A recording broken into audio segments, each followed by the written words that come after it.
आशा है कि आप सभी अच्छे होंगे। जैसा कि हम सबको पता है, अभी कोरोना महामारी का दौर चल रहा है और ये कितना लंबा चले कोई नहीं जानता। तो हम सब ने राजहंस डिफेंस एकेडमी परिवार में आपके लिए जो अभ्यर्थी प्रतियोगी परीक्षाओं की तैयारी कर रहे हैं उन सबके लिए ऑनलाइन क्लासेस की व्यवस्था की है।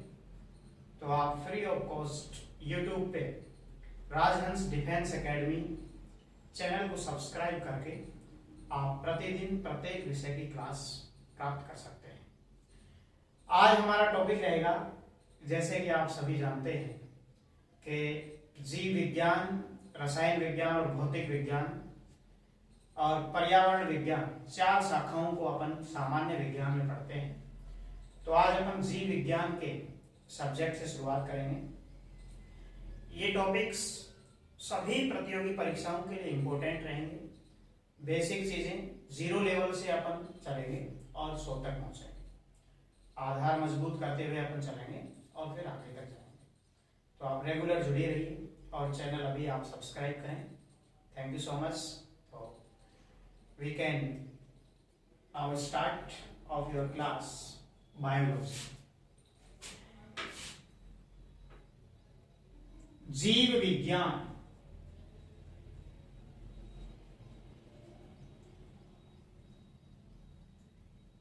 साइंस का एक सब्जेक्ट, एक शाखा, जैसे जीव विज्ञान, जैसे आंग्ल भाषा में अर्थात अंग्रेजी में हम बायोलॉजी कहते हैं।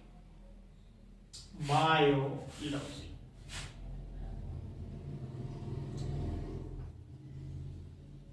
बायोलॉजी अंग्रेजी में। अब ये बायोलॉजी जो शब्द है वो कौन सी भाषा का है, किस भाषा से लिया गया? एक बार एग्जाम में मालूम किया गया, राजस्थान के मेरे अनुसार पटवारी के एग्जाम में 2016 वाले पेपर में, कि बायोलॉजी शब्द किस भाषा के किन शब्दों से मिलकर बनता है। तो दोस्तों, ये हमारा जो शब्द है ये ग्रीक भाषा के 2 शब्दों से मिलकर बनता है, बायोस और लोगोस। कई किताबें इसको लोगोस, लोगस, लोजिया, लोजी अलग अलग प्रकार से लिखती हैं। जैसे आपका इच्छा करे, जो भी आप याद रखें। तो 2 शब्द हमारे इंपॉर्टेंट होंगे, बायोस और लोगोस। ये दोनों शब्द हमारे ग्रीक शब्द हैं। ये ग्रीक भाषा के शब्द हैं। ग्रीक भाषा हम सबको ध्यान रखना है, कॉम्पिटिटिव एग्जाम्स में मालूम किए जाते हैं। इन दोनों शब्दों के मतलब क्या होते हैं, अर्थ क्या है इनके सबके? बायोस मीन होता है विद्यार्थियों ऑर्गेनिज्म। ऑर्गेनिज्म मीन्स जीव। और लोगोस, लोजिया, लोगस मीन्स होता है टू स्टडी, जीव, और इसका मीन्स होता है अध्ययन करना। अध्ययन करना अर्थात एक शानदार सी परिभाषा निकल के आई हमारे पास में कि विज्ञान की वह शाखा जिसमें जीवों के जीवन का अध्ययन किया जाता है, जीव विज्ञान कहलाती है। परंतु इस परिभाषा को सुनकर के हमें ऐसा लगता है कि जैसे हम 6th 8th क्लास की बातें कर रहे हैं। जीव, जहां भी जीव विज्ञान में आपको जीव शब्द दिखे, जहां भी हम सबको जीव शब्द मालूम पड़े, तो हम सबको समझना है कि पादप और जंतु दोनों की बात यहां पे हो रही है। पादप की बात भी यहां पे हो रही है और जंतु की बात भी हो रही है।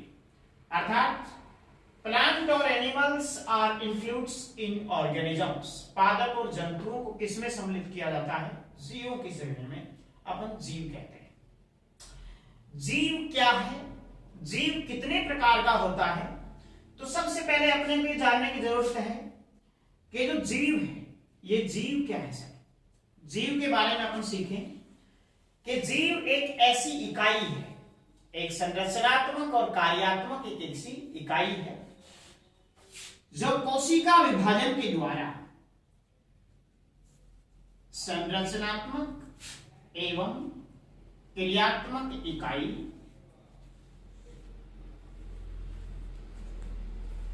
जो कोशिका विभाजन द्वारा, ध्यान रहे, कोशिका विभाजन नहीं होगा तो जीव की संरचना और कार्य नहीं दर्शा पाएगा। कोशिका विभाजन द्वारा अपनी संरचना में एवं अपने संगठन में एवं अपने शरीर में वृद्धि करती है, जीव कहलाती है। वृद्धि करते हैं, जीव कहलाते हैं, चाहे वो पादप हो चाहे वो जंतु हो। तो पादप को और जंतुओं को, दोनों को हम जीवों की श्रेणी में पढ़ते हैं, ध्यान रखना इस बात का। तो जीव, पादप और जंतु, एक सजीव और एक निर्जीव।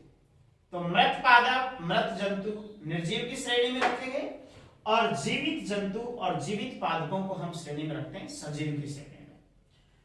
अब जीव विज्ञान की जो परिभाषा, मॉडर्न डेफिनेशन अपन कैसे पढ़ सकते हैं कि it is the branch of science in which study of organisms structure, development, evolution and its structure.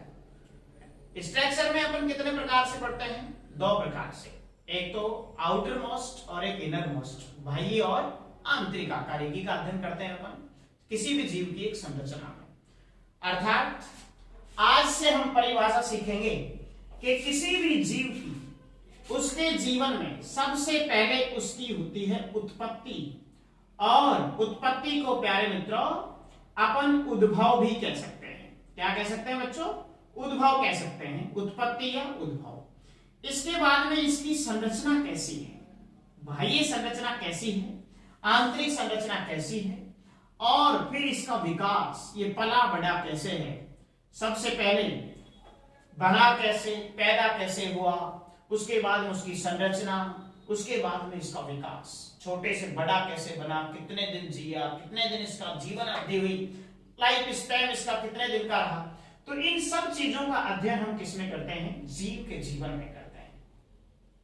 तो बेटा हम कह सकते हैं कि जीव विज्ञान क्या है?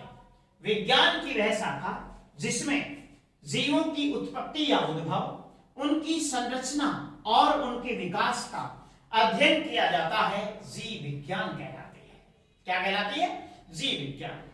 तो this word made up by two words, one is BIOS, second logos. Bios means organisms, means plants or animals, and logos means to study. So we can say it is the branch of science in which study of organisms life called biology science. अभी हमने modern definition क्या देखी है कि जीवों की एक ऐसी संरचनात्मक इकाई और क्रियात्मक इकाई जो जीव कहलाती है। क्यों कहलाती है?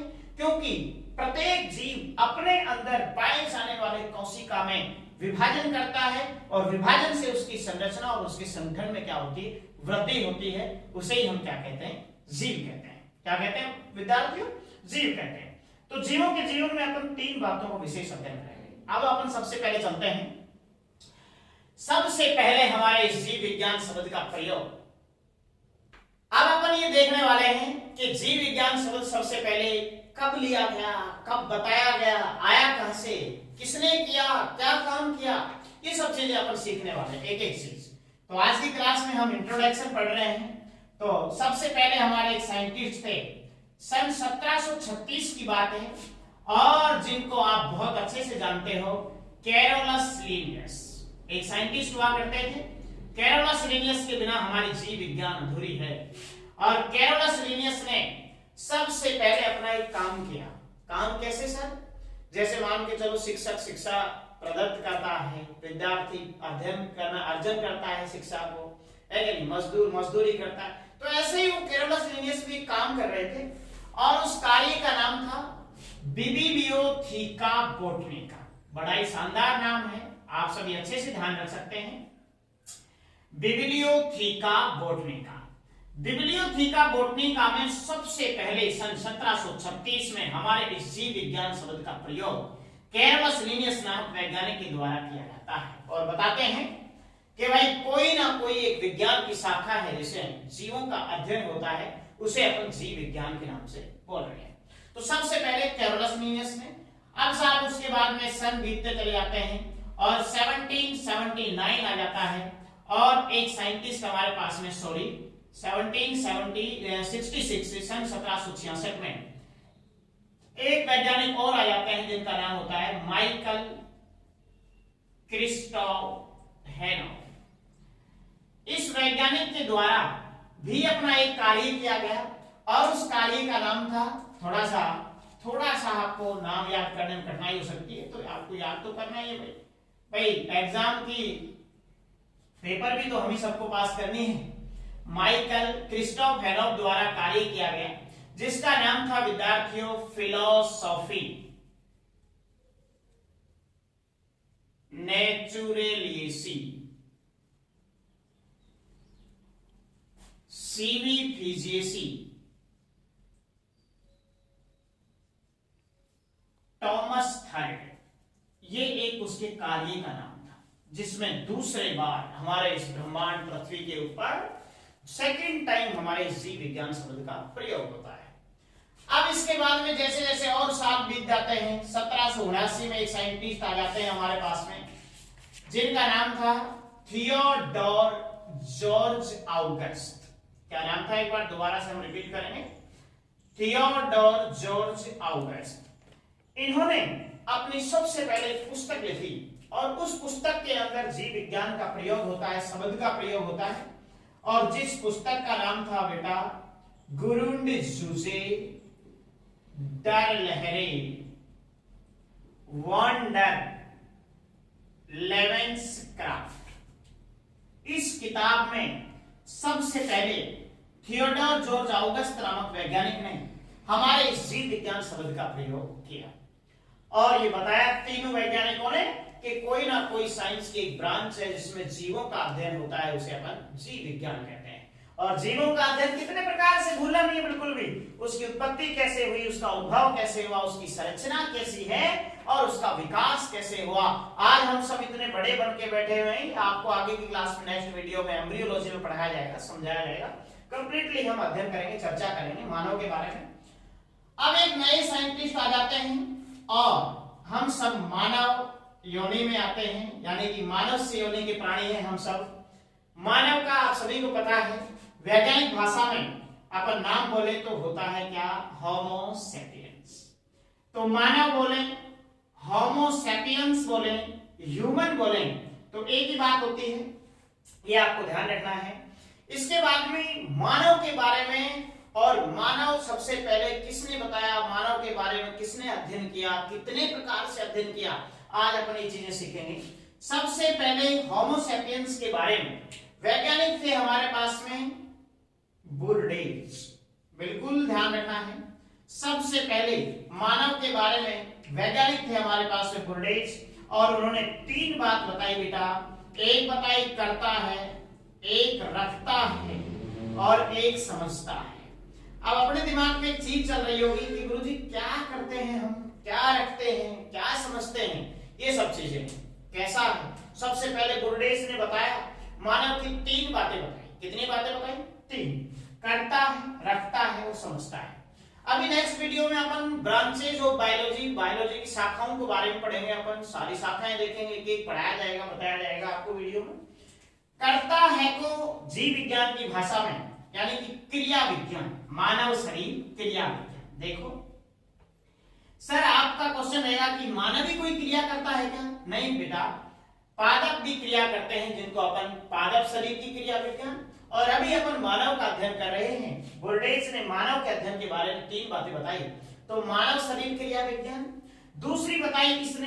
आकारिकी, यानी कि क्या रखते हैं हम बेटा आकारिकी रखते हैं। और तीसरी बताई साइकोलॉजी साइंस, साइकोलॉजी हिंदी में कहते हैं ना अंतर्यामी, कुछ ऐसे कर करके कहते हैं साइकोलॉजी साइंस। साइकोलॉजी का मतलब क्या है? एक दूसरे के आचार विचार भावनाएं समझना, identification of ideas person together. अपन सभी व्यक्तियों के, अपने साथियों के विचार समझ जाते हैं। दिल किसी का दुख रहा है तो अपन समझ में आ जाता है तुरंत की तुरंत, कोई मायूस हो रहा है समझ में आ जाती है, चीजें अपने को ध्यान रखनी। तो तीन बात बुर्डेज ने हमारे मानव के बारे में बताई, होमो सेपियंस के बारे में डिस्क्रिप्शन किया, करता है, रखता है और समझता है। क्रिया विज्ञान, क्रिया विज्ञान को अपन बायोलॉजी की भाषा में बोलेंगे फिजियोलॉजी साइंस। क्या बोलेंगे? फिजियोलॉजी। अब वही मैंने आपको बताया था कि प्लांट्स का स्टडी करेंगे तो प्लांट फिजियोलॉजी, और एनिमल्स का करेंगे तो एनिमल फिजियोलॉजी, और ह्यूमन का करेंगे तो ह्यूमन फिजियोलॉजी। तो मानव की शरीर की क्रियाओं का अध्ययन किसमें करते हैं अपन? फिजियोलॉजी साइंस, जिसे अपन ह्यूमन फिजियोलॉजी या मानव शरीर क्रिया विज्ञान के नाम से जानते हैं। अच्छा, अब जैसे मान के चलो हमारा शरीर है कंप्लीटली, ये जो बॉडी ऑर्गेनाइजेशन है हमारा, ये कंप्लीट हमारा हड्डियों के एक ढांचे से स्थिर रहता है। हम चल पाते हैं, हम सुन पाते हैं, हम खाते हैं, हैंड्स हमारे अप डाउन हो रहे हैं, बैठते हैं, उठते हैं, चलते हैं, ये सारा का सारा एक कंकाल में ढला हुआ है। तो कंकाल तंत्र कंप्लीटली स्केलेटन सिस्टम में अपन स्टडी करते हैं। इसके बाद में अपन चर्चा करें, सेकंड नंबर पे आए कि जैसे हमारे नासिका है, नासिका से नासा छिद्र है, नासा गुहा है, फिर ग्रसनी, ग्रासनाल, ट्रेकिया आ जाता है हमारा, श्वास नली, श्वसनिकाएं, ब्रोंकियोल्स, ब्रोंकाइज, इसके बाद डायफ्राम, वायुकोश, वायुकुपिकाएं, ये सारा मिलकर के हम ऑक्सीजन क्या करते हैं? टेक इट करते हैं, इंस्पिरेशन करते हैं, और एक्सपीरेशन क्या करते हैं? मतलब बाहर क्या छोड़ते हैं? Carbon dioxide. श्वसन तंत्र में अपन स्टडी करते हैं। कितने हो गए? 2 हो गए। इसके बाद में होठ आ जाते हैं, होठ से फिर मुख आता है, मुख के अंदर जो माउथ की कैविटी आ जाती है, ओरल कैविटी। इसके बाद हमारी आहार नाल आ जाती है, मुख गुहा। आहार नाल में कंप्लीटली हमारे पास में ग्रसनी है, ग्रसिका है, ग्रासनाल है, छोटी आंत्र है, बड़ी आंत्र है, फिर कंप्लीटली हमारा अग्नाशय, आमाशय, पित्ताशय और रेक्टम जो है ना, गुदा द्वार तक लास्ट में। तो ये सारा सिस्टम मिलकर के पाचन तंत्र अपने पास में होगा। उसके बाद में अपन चर्चा करें, हम हमारे समान नई संतानें पैदा करते हैं, जिसे अपन जनन तंत्र में पढ़ते हैं। इसके बाद में ये अलग अलग टॉपिक्स जो आपके तंत्र हैं, अलग अलग वीडियोस में आपको पढ़ाए जाएंगे आगे भी, तो आप जुड़े रहिएगा हमारे साथ। इसके बाद में अपन चर्चा करेंगे कि जैसे मान के चलो हमारे जो भी पदार्थ होते हैं जो हमारे बॉडी के लिए यूजफुल नहीं है, which substance which are unuseful, unused, waste for our body, which are excreted from our body, जिनको हमारे बॉडी से क्या कर दिया जाता है? बाहर निकाल दिया जाता है, जिन्हें हम कहते हैं उत्सर्जी पदार्थ, अयोग्य, अनुपयोगी पदार्थ, wastage material, wastage substance to our body, उनको हम बाहर निकालते हैं, उत्सर्जन तंत्र। तो ये सभी के सभी जो तंत्रों की जो क्रिया विधि है वो अपन क्रिया विज्ञान में समझते हैं। कंप्लीटली जो शाखाएं हैं उनमें भी आपको करीबन 100+ शाखाएं आपको पढ़ाई जाएंगी। नेक्स्ट वीडियो में आप जुड़े रहिएगा। आकार की 2 संरचनाएं, एक बाहर वाली, एक भीतर वाली। ध्यान रखना इस बात का आपको, एक बाह्य संरचना और एक आंतरिक संरचना। बाह्य संरचना को अपन कहते हैं बेटा मॉर्फोलॉजी साइंस। क्या पढ़ते हैं बच्चों? Morphology science. इसके बाद में अपन पढ़ते हैं मेरे लाडले बच्चों आंतरिक संरचना, और आंतरिक को अपन पढ़ते हैं एनाटॉमी। देखो आपने कई बार सुना होगा कि भैया एनाटॉमी क्या है? प्लांट एनाटॉमी, पादपों की आंतरिकी, शरीर की आंतरिकी क्या होगी? जैसे ह्यूमन एनाटॉमी बोले तो अपन जितने भी हमारे बॉडी ऑर्गन आंतरिक वाले हैं, अंदर वाले पार्ट्स हैं, उनकी एनाटॉमी आंतरिक संरचना कहलाएगी। और साइकोलॉजी तो आप सभी समझते हो, मनोविज्ञान, मन की विज्ञान, एक दूसरे के आचार विचार भावनाओं को समझ पाना, ये मनोविज्ञान में अपन स्टडी करते हैं। अब इसके बाद में सबसे इंपॉर्टेंट जो क्वेश्चंस आते हैं हमारे पास में वो कौन कौन से हैं, देखते रहिएगा। इसके बाद में अपन चर्चा करेंगे शाखाओं की, ब्रांचेस कितनी है, बायोलॉजी की शाखाएं कितनी है। देखो शाखाएं बहुत हैं, काफी सारी शाखाएं हैं, मतलब जिनका कोई अभी तक गिन नहीं सकते अपन, अनगिनत अनकाउंटेबल है। ब्रांचेज यहाँ पे 3 अपन मेन पढ़ते हैं, जिसमें एक पादप विज्ञान, एक जंतु विज्ञान, और एक कौन सी पढ़ते हैं अपन? दोनों जब बीमार पड़ जाएंगे तो किसके पास जाएंगे भाई? चिकित्सा विज्ञान के पास में, सीधा सा कॉन्सेप्ट है। तो एक को अपन पढ़ते हैं बॉटनी, और एक को अपन पढ़ते हैं जूलॉजी, और एक को अपन पढ़ते हैं, दोनों बीमार पड़ जाने वाली किसके पास जाते हैं? फिर मेडिकल साइंस के पास। किसके पास जाते हैं? मेडिकल साइंस के पास। तो लाडले बच्चों आपको एक चीज ध्यान रखनी है, इसके भी जनक यानी कि किसने दिया, काफी टाइम प्रतियोगी परीक्षाओं में, यहां तक कि इसको बहुत जनक तो लिख दूं। तो बॉटनी के जनक की अपन चर्चा करें तो बहुत ही शानदार वैज्ञानिक का नाम है थियोफ्रेस्टस। आप सभी ध्यान रख सकते हैं, काफी टाइम मैंने कॉम्पिटिटिव एग्जाम से मालूम करता है। जूलॉजी के जनक की अपन बात करें तो अरस्तु, यानी कि फादर ऑफ बायोलॉजी अरस्तु को अपन कहते हैं। और मेडिकल साइंस की बात करें तो हिप्पोक्रेटस।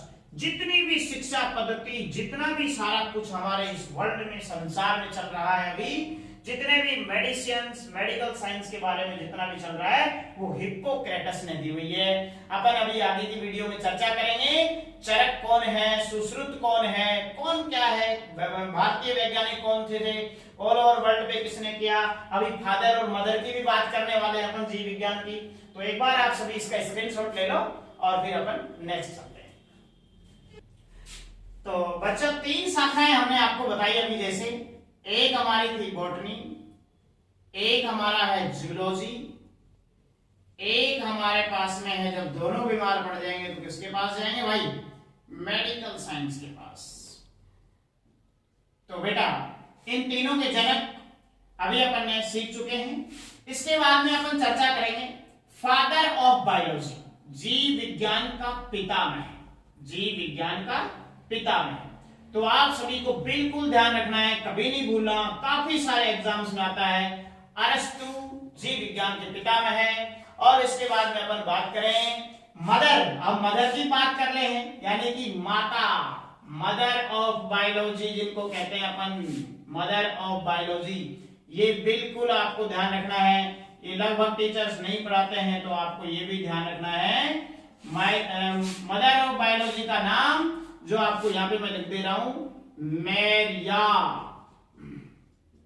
मैरिया सिबिएला मैरियन। थोड़ा सा नाम बड़ा लगेगा, बट आप एक दो बार पढ़ेंगे तो बिल्कुल आपको लर्न हो जाएगा, कोई दिक्कत वाली बात नहीं है। तो एक बार दोबारा से अपन बोलेंगे, मैरिया सिबिएला मैरियन के नाम से इसको जाना जाता है।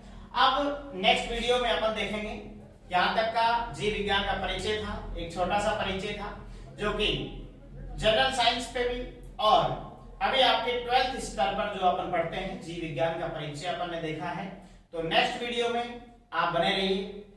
नेक्स्ट वीडियो में अपन ब्रांचेस ऑफ बायोलॉजी, जो इंपोर्टेंट आपके कहते हैं ना, ब्रांचेस से एक क्वेश्चन तो आता ही आता है, चाहे वो आर्मी हो, चाहे वो एसएससी हो, चाहे वो बैंक हो, चाहे वो रेलवे हो, चाहे वो रीट हो।